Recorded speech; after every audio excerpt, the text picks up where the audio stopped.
जय हिंद gentleman cadets, welcome to target defence academy. My name is Sachin. बच्चों, आज के इस वीडियो में हम बात करने वाले हैं कि इंडियन डिफेंस फोर्सेस में आप जैसे ही कमीशन्ड ऑफिसर बनते हैं, जैसे ही आप ऑफिसर बनते हैं, लेफ्टिनेंट बनते हैं, उसके बाद से प्रमोशन की क्या स्ट्रेटजी रहती है और रैंकिंग सिस्टम क्या होता है इंडियन आर्म्ड फोर्सेस में। इस पे कंप्लीट डिस्कशन होगा और डिटेल में देखेंगे कि इंडियन आर्म फोर्सेस में क्या रैंक्स होती हैं और किस तरीके से प्रमोशन होता है। ठीक है, तो पिछले वीडियोस में हमने देखा था कि पे स्केल क्या होती है, और अगर आपने वो वीडियो नहीं देखा है तो आप इसी चैनल पे जाके जो एनडीए के स्टूडेंट्स होते हैं या इंडियन आर्म फोर्सेस में ऑफिसर्स होते हैं उनकी पे स्केल क्या होती है, तो वो आप देख सकते हैं। उसके अलावा चलिए अब बात करते हैं इस वीडियो में कि प्रमोशन कैसे होता है। साथ ही साथ रैंक्स के बारे में भी बात करेंगे कि आर्मी, नेवी और एयरफोर्स में क्या क्या रैंक्स होती हैं। तो सबसे पहले बात करेंगे, ये देख रहे हैं आप, ये टेबुलर फॉर्म में आपको दे रखा है कि रैंकिंग ऑफ द ऑफिसर्स। साथ ही साथ यहाँ पे देखेंगे कि प्रमोशन मिनिमम कितने ईयर्स में होता है या किस तरीके से होता है। तो यहाँ पे आप देख रहे हैं ये है आर्मी, ये नेवी विंग और ये एयरफोर्स विंग के ऑफिसर्स की लिस्ट है। मीन्स रैंकिंग है, जहाँ पे आर्मी में लेफ्टिनेंट से स्टार्ट होता है, वहीं पे नेवी में सब लेफ्टिनेंट से और एयरफोर्स में फ्लाइंग ऑफिसर से स्टार्टिंग होती है। जो भी बच्चे एनडीए क्वालिफाई करते हैं और एनडीए में सिलेक्ट होते हैं, और इस ट्रेनिंग के बाद से आप जब कमीशन्ड होते हैं तो फर्स्ट रैंक्स आपकी ये होती हैं। अगर आप आर्मी, नेवी, एयरफोर्स विंग से हैं तो आप इसको डिटेल में देख सकते हैं। प्रमोशन होता है आर्मी में सेकंड कैप्टन, ठीक है, दैट इज कैप्टन बनाया जाता है। वहीं पे नेवी में लेफ्टिनेंट बनते हैं और एयरफोर्स में फ्लाइट लेफ्टिनेंट होता है। ठीक है,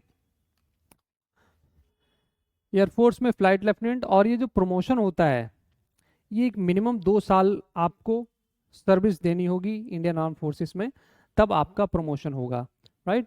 उसके अलावा जब थर्ड प्रमोशन होगा आपका, जब कैप्टन से मेजर बनाया जाता है, तो उसके लिए मिनिमम 6 ईयर्स आपका काम करना जरूरी है। इट मीन्स 6 साल आप इंडियन आर्म फोर्सेस को दीजिए, तभी आप मेजर बनाए जाते हैं, लेफ्टिनेंट कमांडर बनाए जाते हैं, स्क्वाड्रन लीडर बनाए जाते हैं। ठीक है, अलग अलग विंग में अलग अलग रैंक्स। उसके बाद जब लेफ्टिनेंट कर्नल बनने की बारी आती है, उसके लिए काफ़ी एक्सपीरियंस चाहिए और 13 साल टोटल सर्विस आपकी होनी चाहिए मिनिमम, एक लेफ्टिनेंट कर्नल बनने के लिए, एक कमांडर बनने के लिए, एक विंग कमांडर बनने के लिए, right.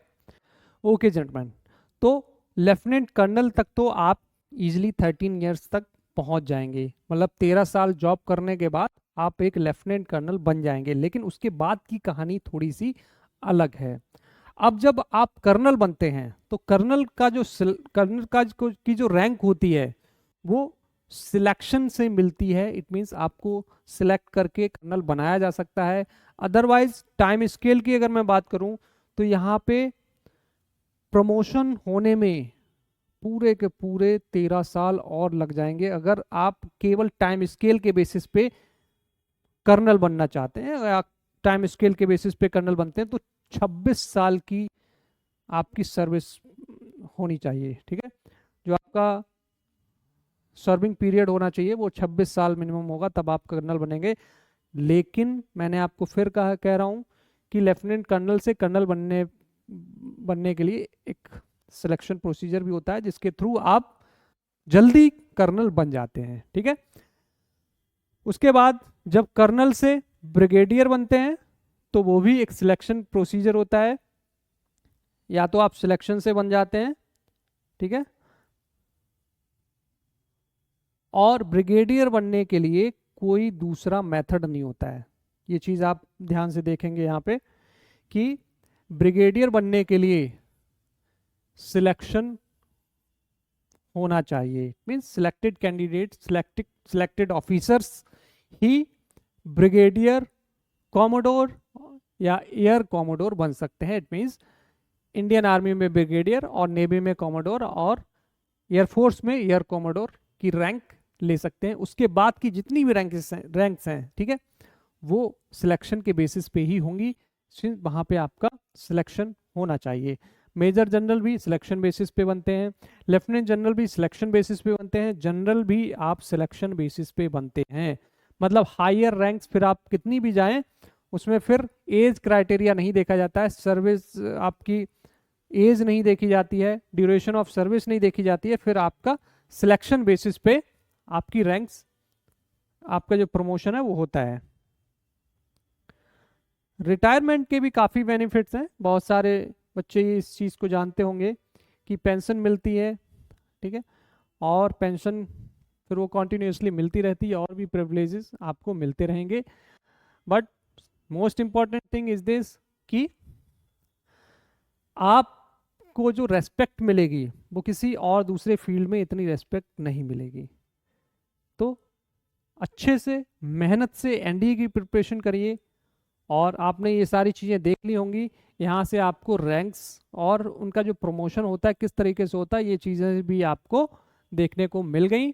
I hope you enjoyed this video. अगर अच्छा लगा तो लाइक ज़रूर करिए। बाकी मिलते हैं किसी नेक्स्ट वीडियोज़ में, तब तक के लिए जय हिंद।